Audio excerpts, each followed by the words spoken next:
Malawi Today.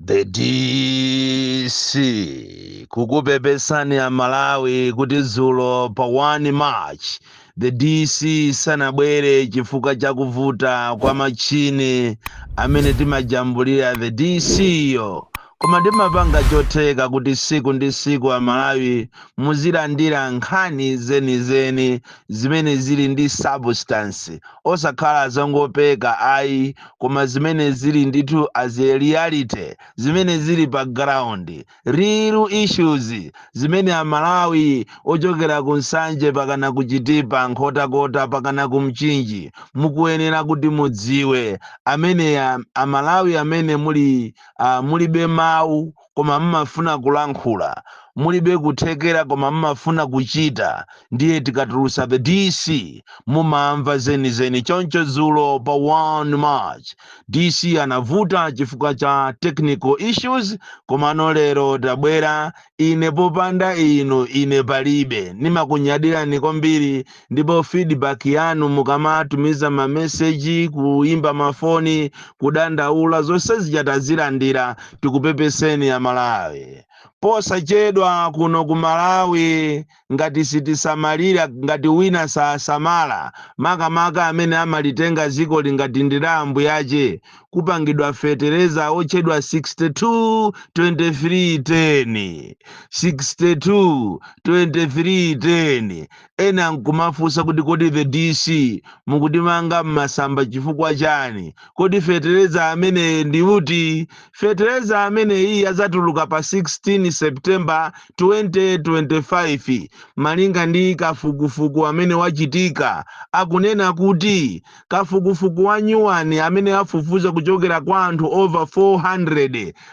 okhuzana ndi zisankho Peter Mutharika azawina ndi 62%. Ndipo mmene pamafika pa 28 February tisanalowe mwezi uno kafukufuku chatamupitirizabe anapeza kuti Daliso Kabambe wa UTM akhoza kuzapeza 23%. Komanso Checharakwe amene ali president amene alipo pano amene wazuza anthu amene zinthu sizikuyenda bwino amene waonesa anthu mazangazime azapeza 10%. Uyu ndi kafukufuku amene ndikudziwa kuti aboma amususa ndipo apangisa ma interview ma press conference kukasusa zimenezi koma kafukufuku wa nyuwani latest poll rating ikuchita kuoneka kuti Peter Mutharika chisankho chikachitika mwezi wa September tangosala ndi mezi yochepa azawina ndi 62%. Pamene potu anthu ena sanafikiridwe ofufuzidwawo kuti aone kuti kodi zizayenda bwanji koma Mutharika azang'amba 62%, Daliso Kabambe 23%, komanso Peter uyu amachedwa Chakwera azapeza ndika 10%.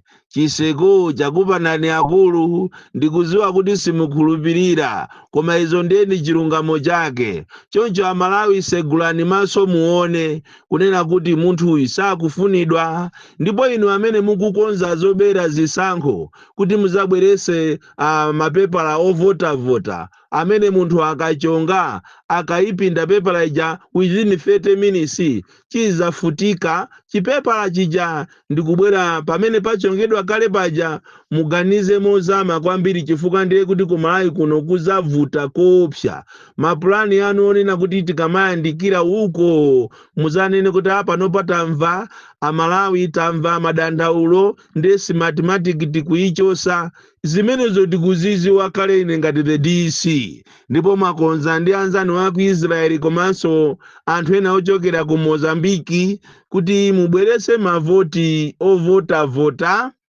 mapepala ovota ochonga muzikhala ngati zinthu zili bwino koma zili zonama. Izi ndi zimene mukupanga ngakhale ku nkhotakota. Ndafuna ndikuziwiseni inuyo IMCP kuti plani yanu imene mukupanga yomabera mavoti ngakhale ama primary azewe yopangira malihesozi mmene mwapangira ku nkhotakota mukuyenera musamale kwambiri chifukwa ndiye kuti zisankho zikubwerazo zizakhala zinthu zoopsa kwambiri. No wonder mukupeza ka 10% boma la anthu okuba amene aba ngakhale forex kuchokera nayo ku mabanki ndikumakayigulisa pa black market. Zinthu ndikusokonekera muno Malawi.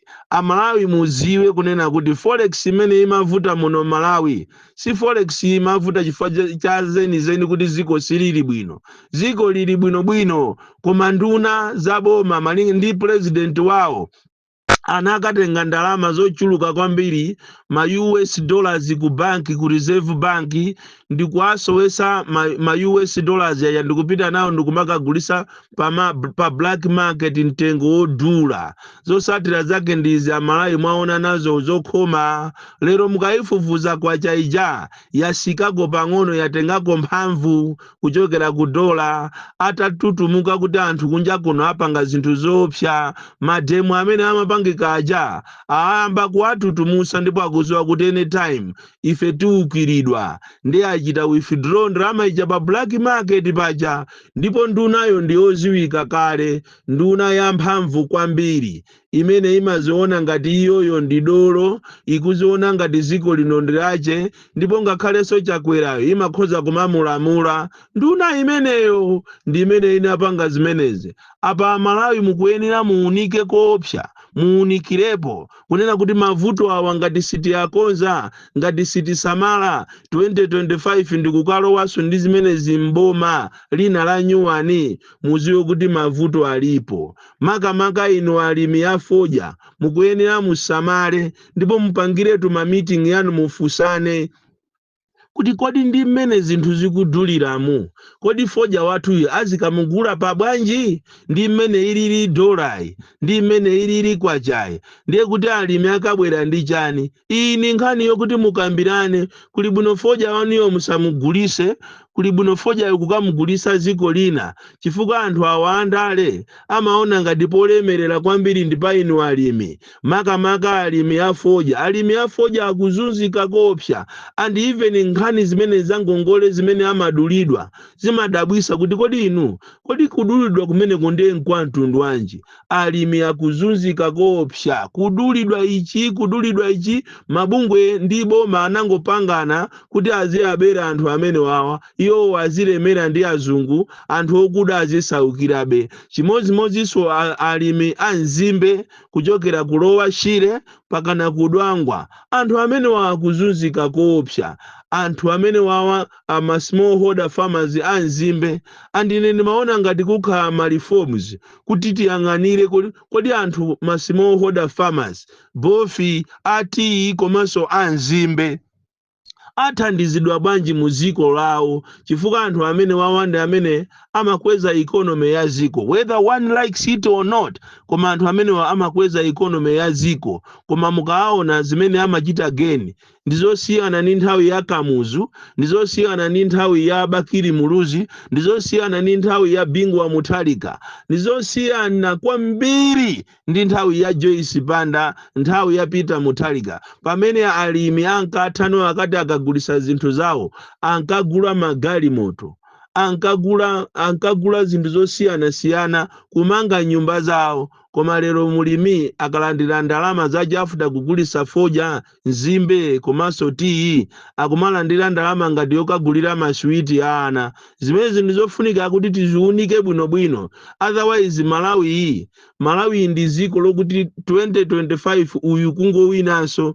Kuli bwino Amalawi ambiri tonse tichokemo, timpemphe Akainde, timpemphe president wa ku Tanzania, timpemphe president wa ku Mozambique, titulukemo muziko muno asalemu amene ni nkaza chendi anache ndi zisiru zinzachezo amauja na okubanzawo ma MP komanso ma ministers asalemo. Ziko linolo lisamapitirire kuzunzika, anthu kumazunzika deire. Kodi chisoni mulibe? Tapita ni mizimu muone mmene anthu akuzunzikira, kupatula magesi, kupatula fetereza, kupatula chani, kuma muone mmene anthu akuzunzikira kumbali ya chakudya. anthu akuzunzika kopya, anthu akuzunzika. Ndiye muzizifunsa inu mafunso amene muli mtawuni inu kunena kuti kodi mmene ife tikuzunzikiramo kuli bwanji munthu wakumuzi, munthu wakwathu kuja akukhala bwanji, anthu akungozimwalirira. Lero mwagundika ati basi kumavoterana ati kupanga plani yokuti azisankho zikubwera zidza ma primary ya MCP tizi anthu azikachita kumatani kumachita kuucheni kuvota m'mabokosi. Ili filimu yokuti muzikonderana ponokha ndizi zachitika kunkhotakotazi.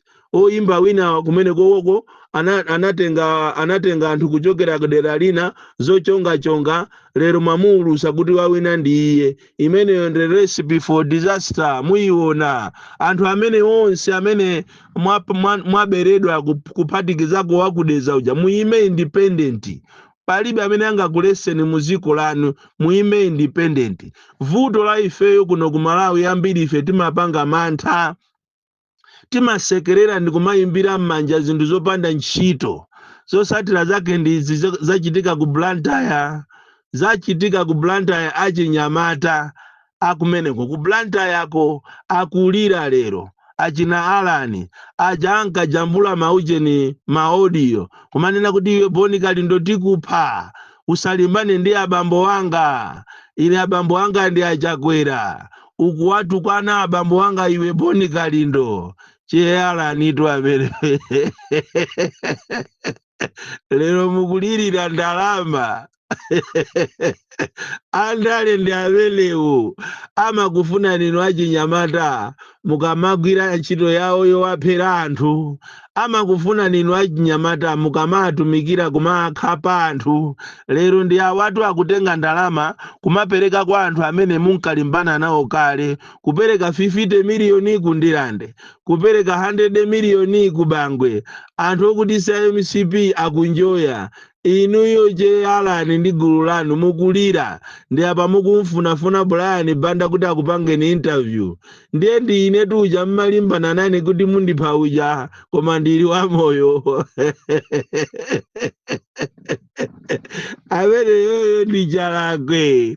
Muzikhala anzeru achinyamata, muzikhala anzeru monga mmene alili na Madingo. Na Madingo to atafika kusanjika kuja atalankhulako zimene zija. He is a man of integrity. Nyamata wanzeru. Itafika nthawi yolandira ma 200,000 na Madingo ananyamuka kumapita kwawo sanalandire nawo envelope. Zukulu wanga ekhayo amene ali ndi integrity. Vuto la chinyamata ambiri timasusuka, kususukira andale, kumayimbira m'manja, cover the bossy. Lero tundizi mwaziona akung'amba ni double kiki achinyamata Southern Region ya MCP. Mulimbu kutuwa milomo ikuiona ngati yagona panchere kuti isaole. Itauma ilimbu mang'alu soka ilose uzipanga za chinyamata zakozo na uja chamba mavuto okaoka. Ndiye inu achinyamata ku Southern Region MCP awele lijalakwe akukufunani kuti mumpase kavoti kena akumvesa chisoni panopa kutero kwa kupangisa jaima choda sona ya chinyamata kuti muoneke nga muziona ngati amakukondani. Ndiye muzifusafuso kuti kodi zaka 5 zonsezi munali kuti chifukwa ngati kuli anthu amene anjoya ndi aulendo uwu aseva 6 years ngakhale kuti president waseva 5 koma ma MP aseva 6 years. Ndiye lero azikabwera basi matrauza awo opondera vaka kumana kuti tikukukondani achinyamata. Iya mukuyenera muziganizire sogolo lanu achinyamata ambiri, muganize sogolo lanu kuti sogolo lanu likupita pati. Zosatira zache ndi izizi achiwambo Alani ajamuna mukajambula maujene maaudio omuopseza Boni Kalindo kuti mumupha Boni Kalindo. Ndiye ndine ndili alive itu chiseko chakupa nani ndikupempheni nonse opemphera inu akatolika mupempherereni papa amene asakupeza bwino kuchipatala komanso ndikupempheni nonse amalawi, pemphererani azibale anu amene akudwala komanso amene anamwalira. Komanso posaposa ndikupempheni amalawi musayiwalire kuti pa 10 Juni kunachitika ngozi ku Chikangawa kumene tinaluza Vice President Saulos Chilima, Mai Shanili Muluzi ndi anthu ena onse meni uniform wofunikira kwambiri. Tiziyapempherera, ndipo ndikufuna ndikupempheni inu akatolika, finyani makolona mochuluka kwambiri chifukwa mizimu ya anthu amene yayamba kuvuta. Tatiyeni tipemphere kwambiri, wina atu apenga nazo, wina apenga, wina ayenda maliseche, wina ayaluka mapuwa klalazi kumeneku. Pempherani mochuluka chifukwa ine ndikuona Mulungu akulankhula. Something is going to happen in Malawi sooner or later. Tapempherani kokwanira. Tiyeni tipemphere pamene tikumpempherera papa, pamene tikupempherera azibale athu akudwala, pamene tikupempherera mizimu ya anthu anatisiya. Pemphereraninso mizimu ya Saulos Chilima ndi anthu aja onse anamwalira mu Chikangawa. Izi zina zikuchitika si chabe. God is saying something. Born Kalindo, the DC. Mwana woopsa kwambiri, the most deadly and dangerous child from Jeza village. TE Mabuka box 76, Mulanje, Malawi, Southern Africa.